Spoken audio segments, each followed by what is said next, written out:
Picture this. You walk into a glittering casino, lights blazing, champagne flowing, fortunes changing hands by the second. Now, fast forward 10 years. The same casino is silent. The only thing moving is a bored security guard scrolling his iPhone. Welcome to Macau, a city that once dazzled the world with flashing lights and endless cash. Now, nothing more than a hollow shell of its former self. A ghost town with a gambling problem, and a perfect symbol of China's collapsing economic model. Macau didn't just stumble. Beijing pulled the plug, drained the lifeblood, and left it to rot. And if you think this story is just about one tiny city, you're wrong.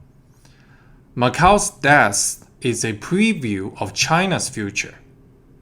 A country that bet everything on speed, scale, and spectacle, and lost.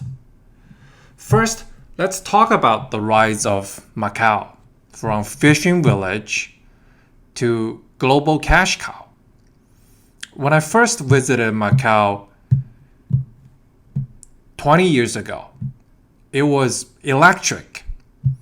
Imagine Las Vegas on steroids, with Chinese high rollers slowing down $1 million a hand like it's loose change. At its peak in 2013, Macau's casinos raked in 7 times more revenue than Vegas. 7 times! And Beijing was loving it because it served 2 purposes. First, keep mainland elites happy with a playground to spend their dirty money. And second, pretend it was a success story of China's one country, two systems, right? Same as Hong Kong. And the streets were packed, hotels booked out, private jets lined up like taxis. It felt like nothing could ever stop this party. Except, of course, Beijing itself. Now, enter Xi Jinping, the man who hates fun almost as much as he hated losing control. To him, Macau wasn't a success story. It was a threat. Because every yuan gambled in Macau was a yuan leaving China's financial system. Every junket operator was a potential money laundering risk. And every high roller was a reminder that party officials were living it up, right? While preaching socialism. So Xi did what he always does. He launched a massive crackdown on the city. VIP junket operators vanished overnight. Some literally disappeared. Capital controls tightened like a noose. And suddenly the whales stopped coming. The casinos went from overflowing champagne to empty tables faster than you can say anti-corruption. So let's be honest. The whole anti-corruption thing, it wasn't about morality. It was about power consolidation. Xi didn't want rival factions using Macau as their private piggy bank. Now, if you really want to understand how Macau died, just look at what happened to its biggest players. For years, Macau's casino industry wasn't just about blackjack tables and free drinks. It was a giant money laundering machine for Beijing's elites and power brokers. And the real action wasn't on the casino floor. It was in the VIP junket rooms, right? Where hundreds of millions in cash were just quietly moved offshore. And then came Xi Jinping's purge. And the first head to roll was Alvin Chow, Macau's junket king and CEO of Sun City Group, who controlled half the city's VIP gambling market.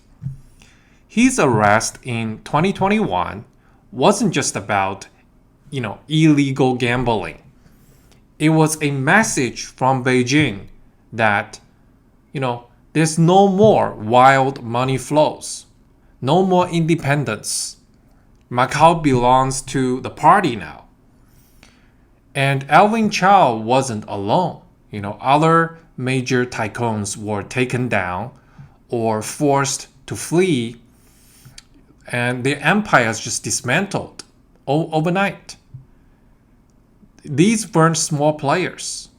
They were the very people who built Macau's golden age. And when they disappeared, so did the whales, the high rollers, and the ocean of cash that kept the city afloat. And here's the irony. These tycoons weren't, rogue operators. They were useful tools for the CCP for many years, until they weren't. Once Beijing decided they posed more risk than reward, they were burned to the ground. And their downfall spawned as victory for law and order. And the result? The junket model collapsed, taking with it 50% of Macau's gambling revenue, and thousands of workers lost their jobs overnight. And foreign operators like Wang and Sands were left scrambling to reinvent their businesses in a market where Beijing now calls every single shot.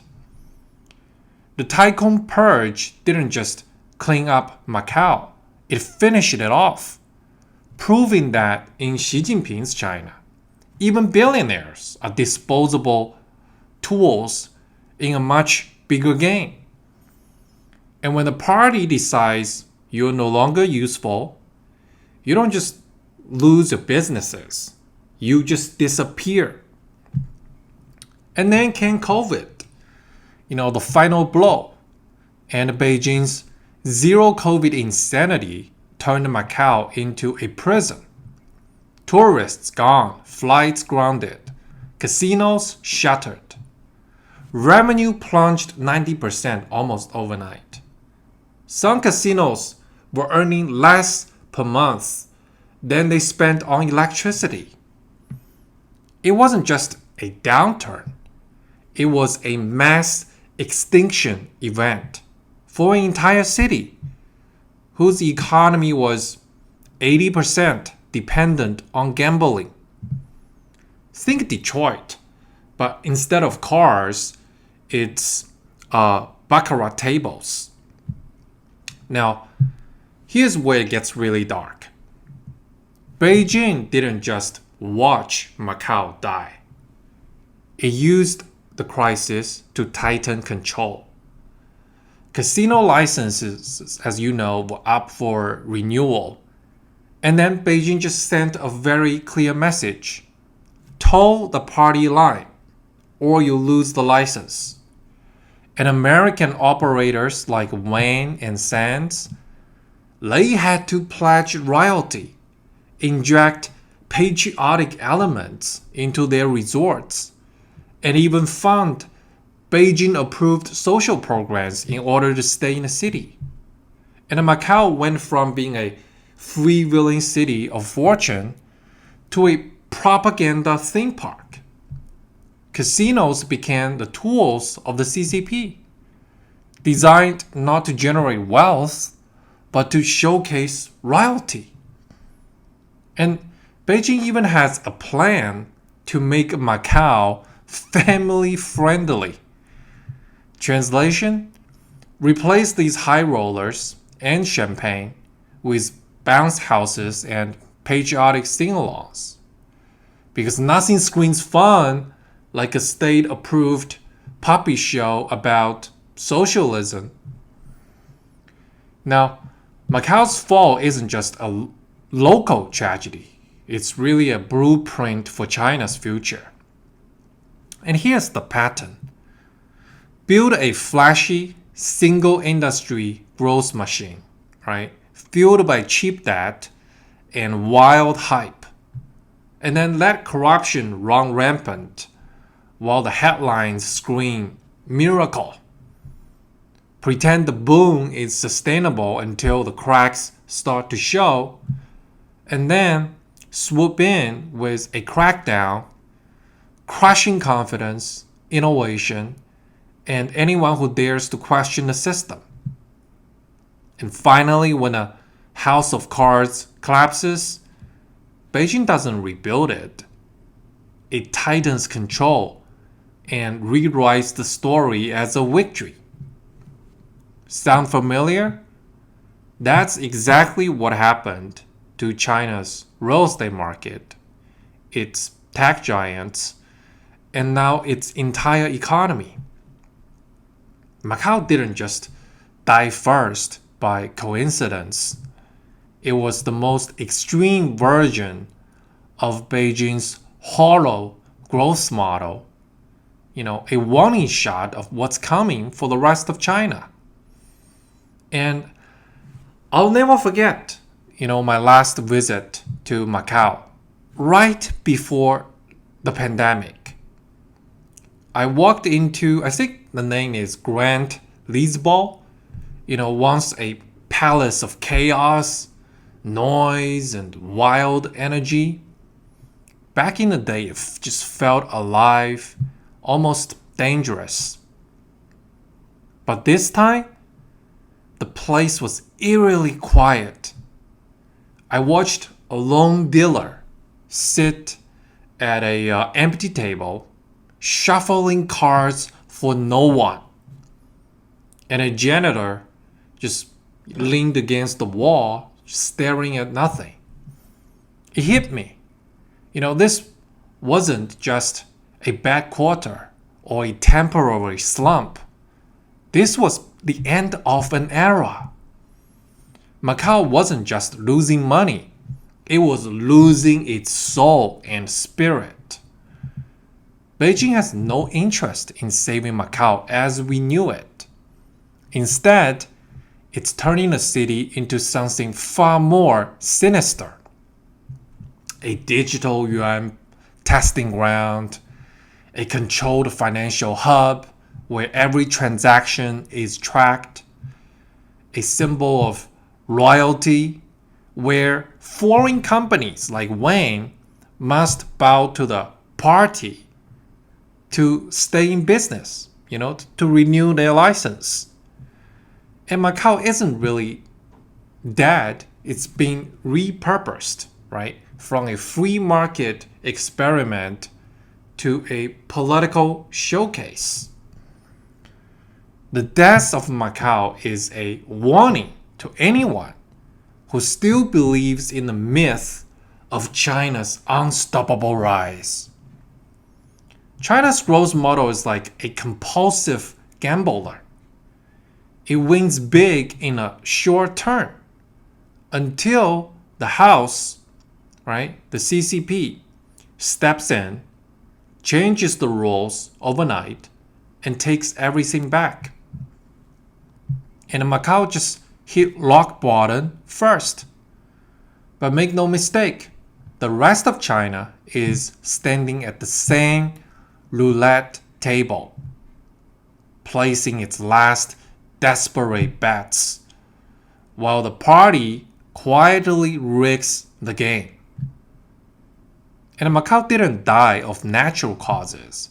It was killed by the very system that created it.